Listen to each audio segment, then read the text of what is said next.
What is going on, guys? My name is Bruce. Welcome to my channel. Today I'm bringing you guys a gameplay commentary of Rainbow Six Siege on the map Border using the operators Buck, Frost, Twitch, and Jaeger. I do fairly well throughout the match, but I do make a couple silly mistakes, listen to some bad callouts, so I do die, but you live and you learn. And I left some funny fails in there for the laughs, but the point of today's video is I wanted to talk about Operation Parabellum, the new DLC coming out for Rainbow Six Siege, the two new operators, what they're bringing to the table, and how I plan to play them. The first operator going to be dropped is Alibi. She's a defender, and she's got access to a submachine gun, shotgun, revolver, and revolver shotgun. Her submachine gun's the MX4 Storm. I've heard nothing but good things about this. It's got decent fire rate, barely any recoil, and she's 3 speed, so she's going to be able to run around the map super fast, which is always a big plus. Her gadget is going to be the projectable hologram of herself, and she also has a hidden passive ability where if anyone on the team is Alibi, then any operator who runs outside of the defender zone during the match will not be identified. They will simply just be marked with a question mark above their head. I plan to use her as a deep roamer, putting her holograms on and around the objective, going far away from the objective, and then whenever enemies come in to get marked and shoot those holograms, pull off some good flanks. I think a lot of people have a lot of different ideas for her, like running out, throwing her holograms outside, because if you throw her hologram outside, it is going to get marked. And her shotgun is going to be great for rotation holes. She does have access to impact grenades, so you can use her MX4 Storm if you're not a shotgun fan.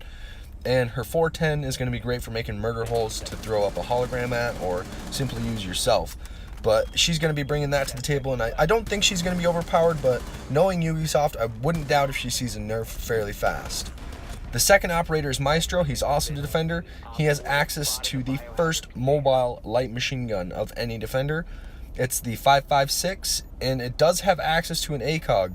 However, Maestro is 1 speed, 3 armor, so he's not going to be the best for running out and getting spawn kills or running across the map to set up for a spawn kill. But regardless of the fact, you've got almost a minute of prep phase to get to that if that's your cup of tea. He does also have access to that ASC-12 shotgun, just like Alibi. Now this shotgun is going to be bringing something new to the table because it is semi-automatic. It can basically fire as fast as you can pull that trigger, and it has a 30-round drum mag. I'm going to link some gameplays of both operators in the description done by Get Flanked. He's a great content creator. If you haven't checked him out, I highly recommend it. He's where I go to get all my Siege info, him and Matimio, but he's got some really great coverage on these two new operators, as he got to go to the Pro League in Atlantic City and capture some gameplay footage of both of these operators. Maestro's gadget is going to be the Evil Eye. It is bulletproof, it has shutters, and it has laser beams. Now, I think this is where he's going to shine because his cameras also are thermal. So if you make some murder holes, you can see when any enemy runs by, or you can set these little evil eyes up in really good spots outside of the objective to do kind of a hard counter against Thermite and Hibana, because these laser beams, they shoot very fast, and they shoot very accurately, and they have unlimited range, and they're going to be able to take out those Thermite charges or those Hibana pellets. And if it's hidden enough, they might not even realize that you've already shot all their breaching ability off before it even explodes. So I think that's going to be pretty fun to try out. Also, these evil eyes can only be countered by Sledge, Ash, and Twitch and Thatcher. They cannot be shot out unless you have the panels open and are trying to shoot the lasers. But Sledge can break any of them with his hammer. Ash can simply shoot them with her breaching round. Thatcher's ability only temporarily disables them, and Twitch's ability only temporarily disables them. However, if that shutter door is open, then you can simply shoot them, or Twitch's drone can shoot them, whatever the case is. And once those shutter doors are open and you're able to fire the laser beam from these cameras, that's when you're most vulnerable. So you got to be careful about when you pick and choose to do that. I think he's also going to be able to kind of stop bomb plants on the game mode bomb. However, once you start shooting that laser, like I said, you're completely vulnerable. You open those doors up, you're asking to be shot. The lasers do 5 damage, but it shoots extremely fast. And in order to down an operator, you have to put every single one of those lasers on target. and he will be downed. However, then you have to wait about 7 seconds for the lasers to cool down and be able to fire again. So if he's got a buddy in the room, all his buddy's got to do is pick him up real fast. The next games I want to talk about that I'm really excited for is definitely Battlefield 5. Battlefield 5 is going to be coming out later this year. It has been confirmed World War II, but there are some huge changes coming to this series. Bigger changes than anything we've seen yet. I'm going to link a video in the description done by Jack Frags. He covers Battlefield 5 in depth of what major changes are coming, and I think these major changes are really going to put a huge audience into the series that haven't played before, because it's not like anything we've played before. Again, I'm going to link that video in, and I highly recommend checking that out, because there's changes coming in from everything from spawning and health to gunplay and recoil. So if you haven't checked that out, go out in the description and watch that video. The next game is going to be Black Ops 4. Black Ops 4 is coming out this year, and I'm not sure. I'm still on the fence with Call of Duty, because I thought World War II was going to revitalize the series and kind of give it that freshness it needed, and it did so for about a month, but the game quickly died off because of lack of content, lack of guns. The gunplay wasn't as fluid as it's been in the past, and I just didn't feel the good vibes I used to have with Call of Duty 4, Modern Warfare 2, Black Ops 1, or Modern Warfare 3. I stopped playing after Black Ops 2. I just gave up on the series. But once I heard that World War II was boots on the ground again, and it was going to be something, bigger than ever, that's when I was like, okay, well, let's give COD another chance. But again, I'm still playing Siege versus Call of Duty every day. Sometimes I jump on Call of Duty 4 Remastered, but that's a whole nother ball game. Black Ops 4 is going to be boots on the ground. I've watched some gameplay from Hutch from it. I'm not too excited for it, but like I said, I've only seen one gameplay, so my opinion on that may change. Later this year, we're looking at October 22nd for Red Dead Redemption 2. Red Dead Redemption 2 is a great freaking game. Just from the trailers already, I can tell it's going to be great.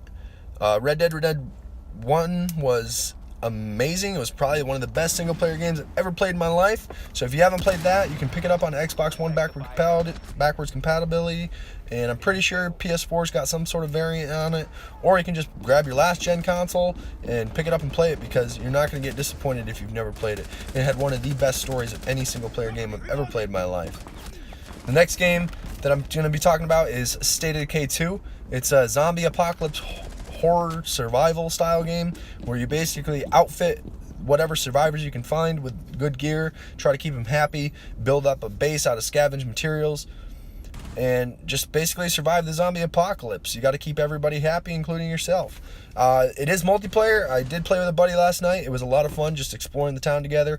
We both had some vehicles, and we just kept looting people's houses and loading up our trucks and taking it back to our base to try to make our people happy.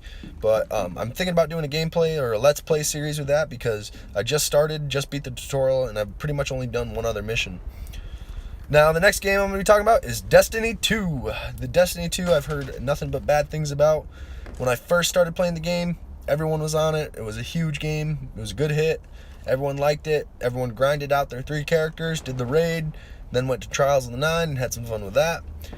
And then there was nothing, because everybody beat everything. There was nothing to do. They came out with Iron Banner, and people jumped on and beat the crap out of that instantaneous too.